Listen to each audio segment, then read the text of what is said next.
Imagine a group of people convinced that the world was going to end.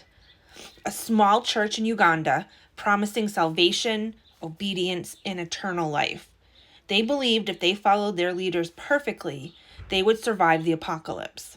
But when the prophesied end of the world didn't come, the leaders turned on their own followers. Hundreds of people died that night. This is the story of the movement for the restoration of the 10 Commandments of God, one of the deadliest cult tragedies of the 21st century. The cult began in the 1980s, founded by 3 former Catholic teachers, Joseph Kibweteere, Cedonia Mwerinde, and Dominic Katariba. The 3 of them claimed to have a vision from God, insisting that the 10 Commandments have been corrupted over time and needed to be restored perfectly. Joseph was charismatic, the kind of man who inspired trust instantly. Cedonia, by contrast, was flamboyant and terrifying in equal measure. She claimed to see visions and speak directly with angels. Followers describe Cedonia as beautiful but frightening, able to command obedience with a single stare. They preached strict morality. Anything outside their rules, sex, drinking, lying, contact with outsiders was forbidden. But it wasn't just about rules. They claimed that the apocalypse was imminent, and only the chosen would survive. The rest of the world would be destroyed by fire. Their followers lived in austere compounds. The members wore plain clothes, ate simple food, and spent hours in prayer and study. Some devoted their entire lives to preparing for the end of the world.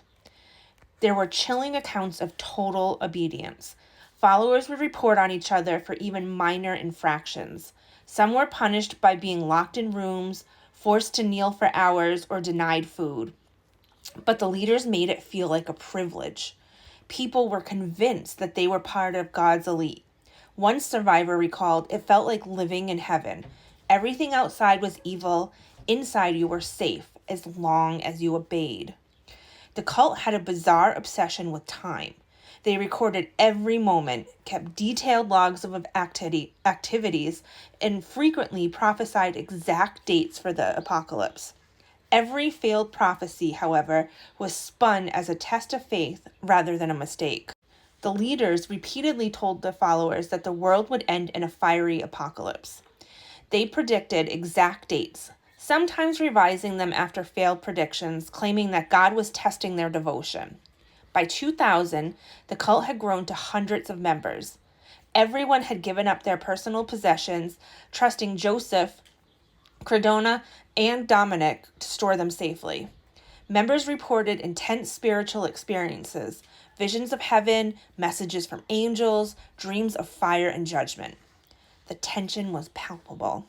Some followers began to whisper doubts, but dissent was dangerous. The leaders claimed that their questioning Joseph or Cedonia would bring disaster, not just on the individual, but on the entire group. Fear kept everyone in line. As the prophesied end approached, small cracks appeared.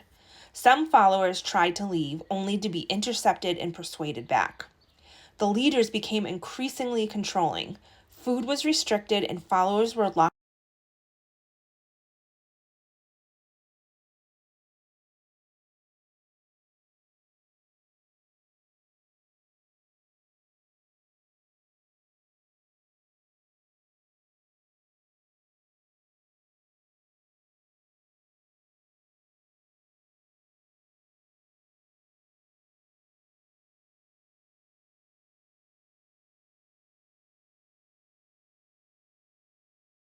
On March 17, 2000, something horrific happened.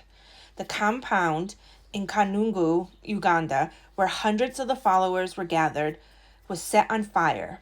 Eyewitnesses reported screams, smoke, and chaos. Over 500 people died. Investigators later revealed that some had been locked inside deliberately, while others were killed in cold blood. Some bodies showed signs of strangulation or stabbing, suggesting premeditation. The leaders Joseph, Cedonia, and Dominic had promised salvation, but instead orchestrated one of the deadliest cult murders in the modern history. Even more chilling, the exact sequence of events is still partly a mystery. Were some followers killed first, then the fire started? Did anyone have a chance to escape? Few details were confirmed. What is clear is that the hundreds of innocent people died in what was supposed to be a spiritual sanctuary. The tragedy shocked Uganda and the world. Authorities found evidence of manipulation, abuse, and premeditated murder. Joseph Kibweteere were never conclusively found. Some believe they died in the fire, while others suspect that they escaped. Survivors reported trauma, disbelief, and grief. Families mourned loved ones who had surrendered everything for faith, only to be betrayed. The site of the massacre in Kanungu remains a somber reminder of the dangers of blind devotion and charismatic leaders. Historians and psychologists now study this case as a warning. When fear, manipulation, and faith mix, ordinary people can be driven to extraordinary, tragic ends. The movement for the restoration of the 10 Commandments of God was not just a cult. It was a story of manipulation, power, fear, and tragedy. Hundreds of lives were destroyed because faith was weaponized by those in control. It's a haunting reminder that when someone claims to have the ultimate truth, especially about the end of the world, questioning them isn't just wise, it could save your life. So I looked into the story because we're just coming off the most recent rapture, right? The September 23rd, 2025. And it's just scary that it's just like history just keeps repeating itself. I mean, this one thankfully didn't end in a bunch of murders or death, at least that we, have heard of yet.